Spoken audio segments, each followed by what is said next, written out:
ভিন্নমত আছে। আমরা বলেছি সরাসরি 100 আসনে নারীদের নির্বাচন হলে তাদের প্রতিনিধিত্ব নিশ্চিত হয়। আবার অনেক দল বলেছে যে 3টি আসনকে নিয়ে একটি কাজটা করে এক আসনে নির্বাচন করা যায়, সেটাও হতে পারে।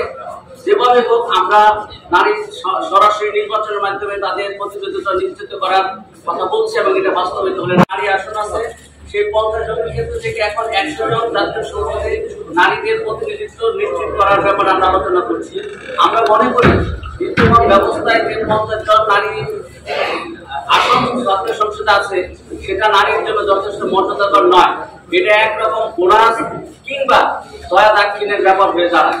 আমরা নারীদের প্রকৃত ক্ষমতায়ন এবং তাদের প্রতিনিধিত্ব নিশ্চিত করতে আমরা চাই যে আমরা সকল রাজনৈতিক দল 100 নারীদের প্রতিনিধি আমরা একমত হয়েছি। কেবলমাত্র নির্বাচনের পদ্ধতি এক একজনের ভিন্ন মত আছে। আমরা বলেছি সরাসরি 100 আসনে নারীদের নির্বাচন হলে তাদের প্রতিনিধিত্ব নিশ্চিত হয়। আবার অনেক দল বলেছে যে 3টি আসনকে নিয়ে একটি কাজটা করে এক আসনে নির্বাচন করা যায়, সেটাও হতে পারে। যেভাবে হোক আমরা নারী সরাসরি নির্বাচনের মাধ্যমে তাদের প্রতিনিধিত্ব নিশ্চিত করার কথা বলছি এবং এটা বাস্তবায়িত হলে নারীর ক্ষমতা সঠিকভাবে হয় বলে আমরা মনে করি। দ্বিতীয়ত যে বিষয়ের আলোচনা হয়েছে সংসদে উচ্চকক্ষের ধারণাটা বা কেন আসলো।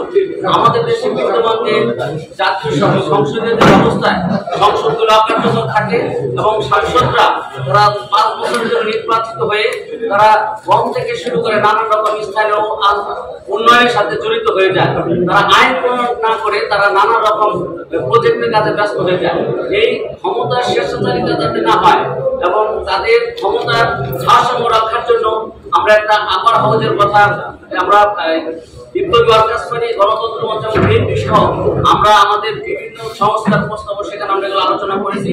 আমরা সেটা আপার হাউজের কথা যেতে প্রস্তাব এসেছে আমরা সেটাকে ঐক্যমত হয়েছি।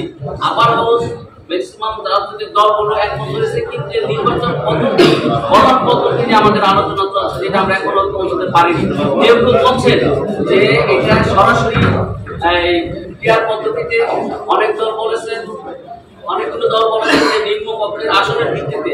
আমরা বিপ্লবী ওয়ার্কার্স পার্টি বলেছি নিম্ন কক্ষের আসনের ভিত্তিতে দিতে হয়, তাহলে বিভিন্ন কোম্পানিতে যেমন দেখেন না buy one get one free, অর্থাৎ একদিকে লেখতে ফ্রি, নিম্ন কক্ষে যারা একবার দিতে যাবে আপার কক্ষ তারাই সেখানে একটা সত্য আধিপত্য বিস্তার করবে। সেই ক্ষেত্রে সেই আপার হাউসের কোনো কার্যকারী কোনো ব্যবস্থা থাকবে না।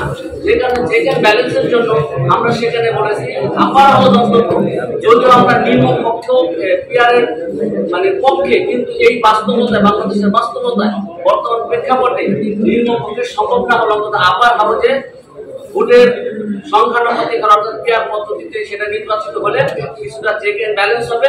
যারা অল্প ভোট পেয়েও সারা দেশে নির্বাচন করবে তাদের প্রতিনিধিত্ব সেখানে দেওয়ার সুযোগ আছে। আমরা এই ব্যাপারে ঐক্যমত হতে পারিনি। আগামী কালকে মিটিং আছে, কবে এটা ঐক্যমত হবে আমরা জানি না, তো আমরা আশা করছি যে এই সকল দল ঐক্যমত হয়ে জাতীয় স্বার্থে একটি গ্রহণযোগ্য এবং প্রতিনিধিত্বশীল উচ্চকক্ষ নির্মাণে ঐক্যমত হবে বলে আমরা আশা করি। আপনাদের সবাইকে ধন্যবাদ।